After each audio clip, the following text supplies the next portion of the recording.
Apa kabarnya nih kalian? Semoga dalam keadaan sehat selalu ya. Pada episode kali ini, kita akan membahas satu topik yang cukup menarik tentang apa sih kebijakan publik itu. Nah, maka dari itu, hari ini saya tidak sendiri, tapi saya akan ditemani oleh dua rekan Taruna yang kece abis.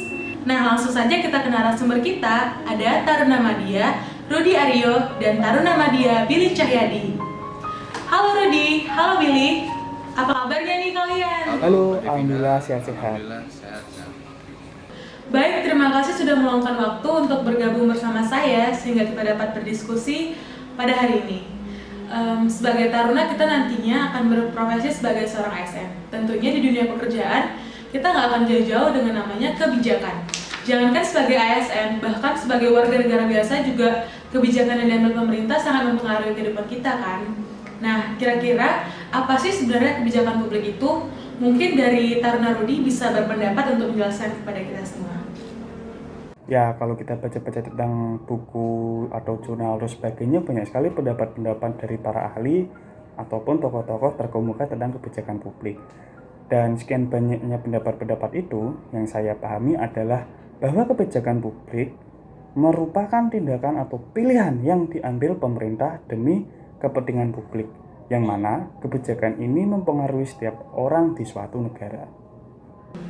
Baik, kita tahu bahwa banyak ahli-ahli yang sudah menulis buku tentang kebijakan publik. Mahasiswa universitas, bahkan sampai taruna pun diberi pembekalan mengenai materi kebijakan publik tersebut. Kira-kira kenapa sih kebijakan publik ini wajib dan penting untuk kita pelajari? Ya, menurut Thomas Erdai dan James Anderson, ada 3 alasan, Mbak, yang melatar belakangi mengapa kebijakan publik ini perlu untuk kita pelajari.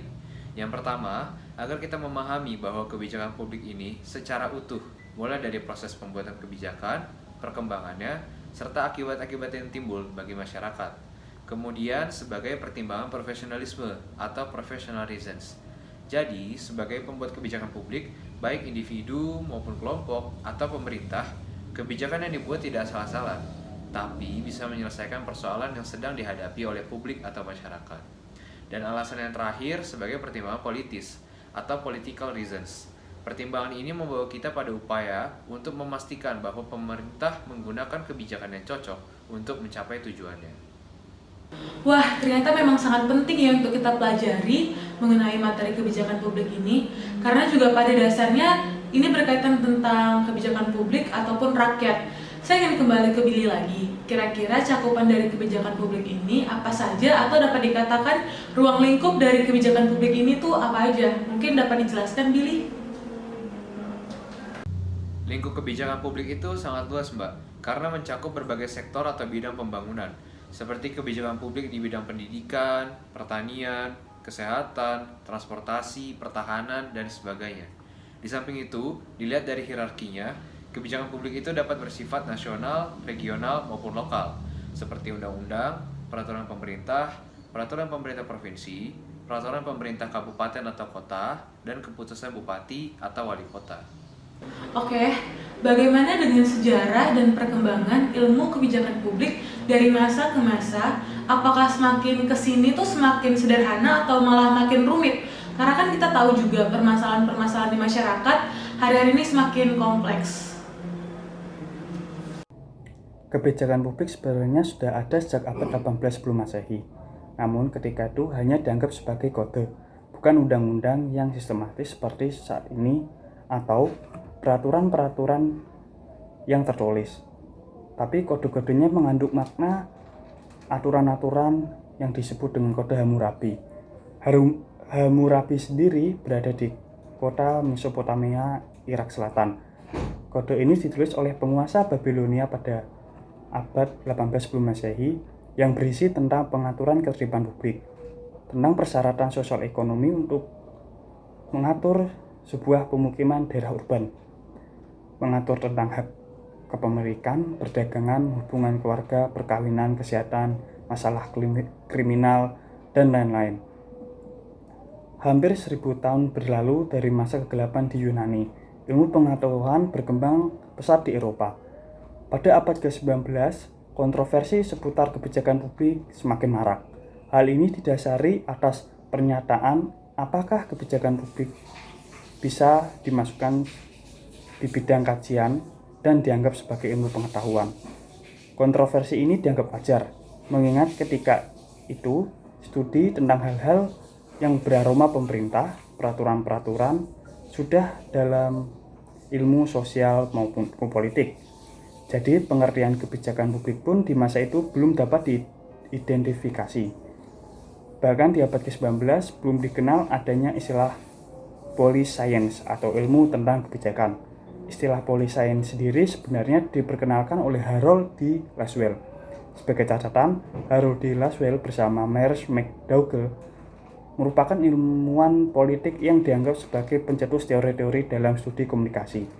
Harold yang dilahirkan pada 13 Februari 1902 merupakan pengembang teori-teori ilmu sosial modern. Dan lalu lahirnya kebijakan publik di Indonesia dari asumsi umum karena adanya kerajaan-kerajaan kuno di Indonesia sejak tahun 400-an merupakan sebuah bukti adanya kebijakan publik, walaupun secara kontekstual belum tertulis dalam sejarah secara real.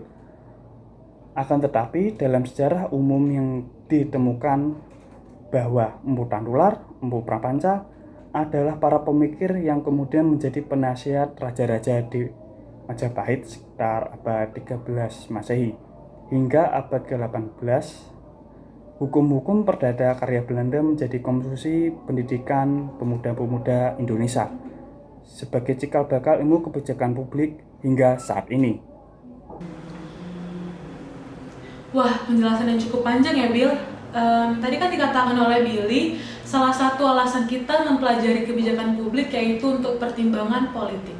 Lalu bagaimana hubungan ilmu kebijakan publik dengan ilmu politik itu sendiri? Mungkin dapat dijelaskan, Bill?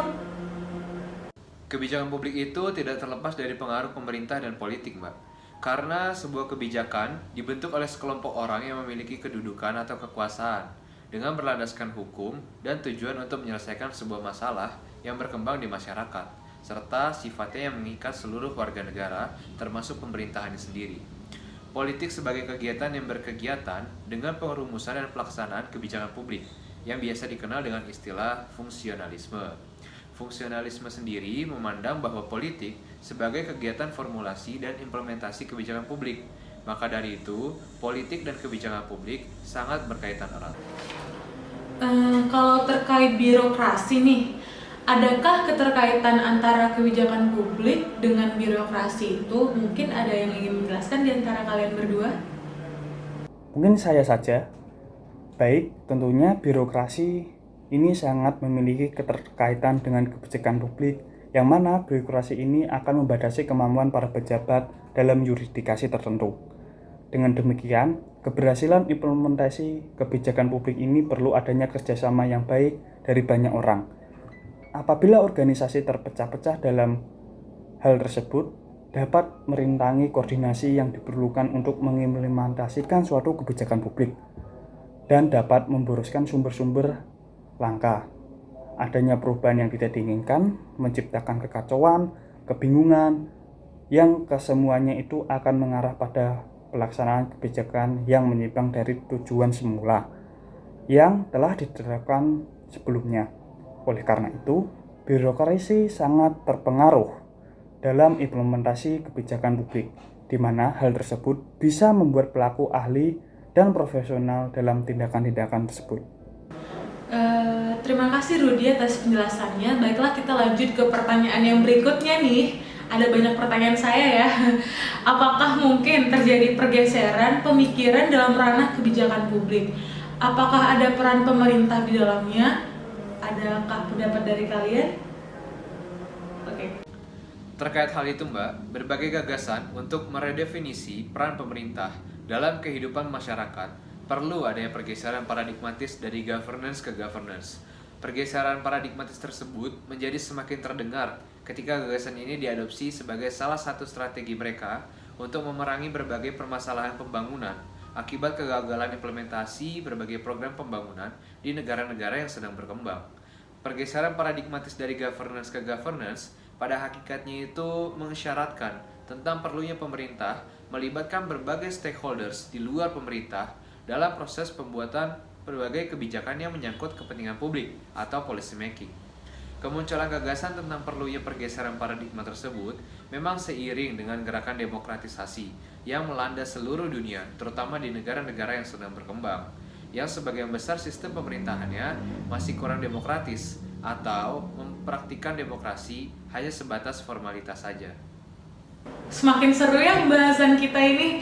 Oke, kita next ke pertanyaan selanjutnya, dan mungkin ini juga akan menjadi pertanyaan yang terakhir buat hari ini. Saya penasaran terkait bagaimana hubungan administrasi negara dan kebijakan publik. Hubungan yang seperti apa mengaitkan kedua hal tersebut?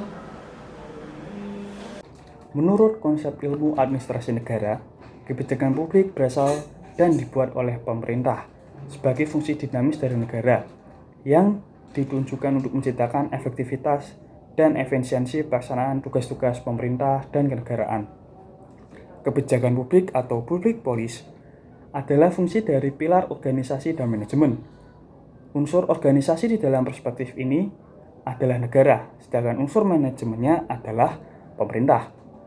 Negara dipandang sebagai suatu wadah atau organisasi dalam arti statis. Unsur ini memerlukan mesin penggerak yang dapat mendinamisasikannya. Unsur dinamis itu adalah manajemen yang ada di dalam sistem kenegaraan atau lebih dikenal sebagai pemerintahan. Dalam perspektif ini, bertemunya unsur negara dan pemerintah menghasilkan sebuah ketentuan, peraturan atau hukum yang lazim disebut kebijakan publik. Selanjutnya, kebijakan publik akan dilaksanakan oleh administrasi negara yang dijalankan oleh birokrasi pemerintah. Fokus utama kebijakan publik dalam negara modern adalah pelayanan publik, yang merupakan segala sesuatu yang dilakukan oleh negara untuk mempertahankan atau meningkatkan kualitas kehidupan orang banyak, menyeimbangkan peran negara yang mempunyai kewajiban menyediakan pelayanan publik dengan hak untuk menarik pajak dan retribusi. Pada sisi lain, menyeimbangkan berbagai kelompok dalam masyarakat dengan berbagai kepentingan. Wah, terima kasih Rudi sudah menjawab pertanyaan saya tadi. Ternyata menarik sekali ya pembahasan kita tentang kebijakan publik ini. Namun sayang diskusi kita tuh hanya sampai di sini saja pada hari ini. Terima kasih juga kepada Taruna Billy dan Taruna Rudi yang sudah mau hadir dan Sama-sama. berdiskusi bersama Semoga dengan saya pada hari bergabung ini. dan belajar Semoga bersama. kita dapat berjumpa kembali di lain waktu ya. Sekian pembahasan kita tentang kebijakan publik pada hari ini. Sampai bertemu pada diskusi menarik lainnya hanya di Ini Talk. Sampai jumpa.